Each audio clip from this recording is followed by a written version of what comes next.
You have probably heard the advice: rotate your secrets regularly, change your API keys, expire your tokens, cycle your passwords.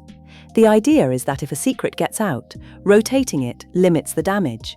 Change it fast enough and the attacker never gets to use what they found. That advice is not wrong, but it addresses the last 5% of the problem and leaves the first 95% untouched. Because what gets exposed when a secret is exposed is almost never just the secret. A secret, in the security sense, is any value whose confidentiality is the basis for trust. An API key that lets a service call another service. A private key that proves a certificate belongs to its owner. A database password that grants write access to production data. A session token that represents an authenticated user.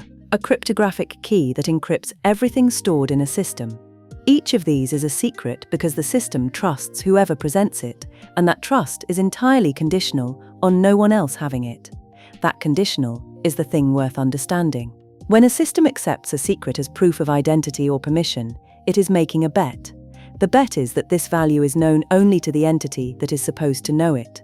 The moment a second entity knows it, any second entity, whether that is an attacker, a log file, a misconfigured repository, or a developer who copied it into a test environment, the bet has been lost.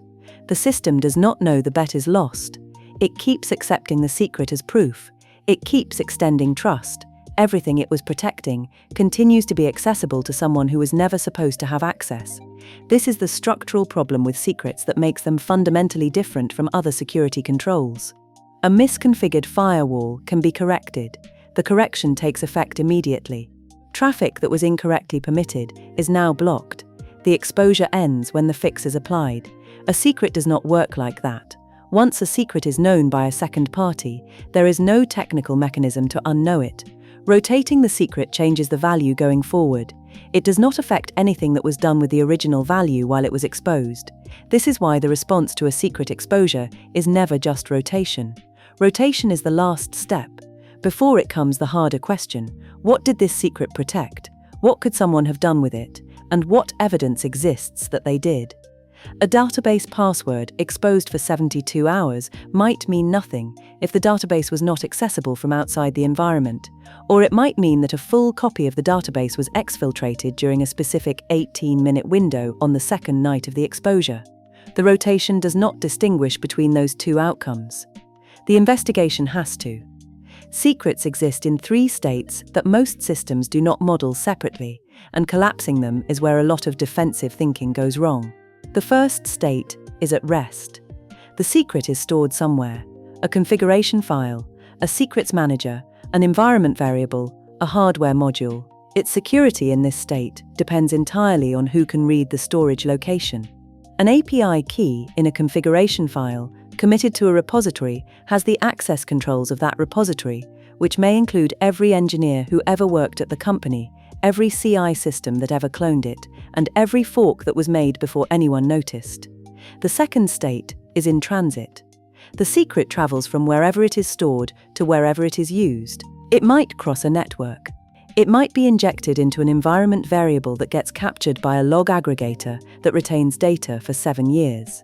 Secrets are often carefully protected at rest and completely unprotected in transit, because the transit leg is less visible and less often modeled as a risk surface. The third state is in use. The secret is presented to a system. The system validates it. Trust is extended. This is the state everyone thinks about. It is the state that rotation addresses.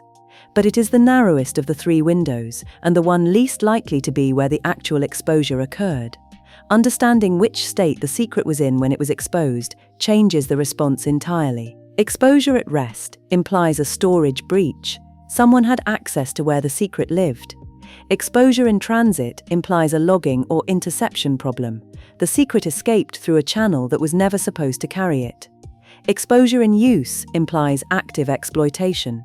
Someone presented the secret and was granted what it protects. Each of those scenarios has a completely different investigation, a completely different remediation, and a completely different set of downstream consequences.